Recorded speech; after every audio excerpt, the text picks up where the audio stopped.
Mula pa kagabi ito. Ngayon ay tanghali na. Ganito ka rin. Buti walang ulan.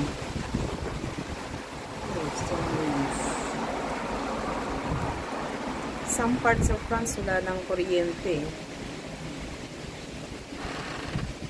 Si Randy tinatangay nga kanina daw ng hangin. Lakas. Strong winds.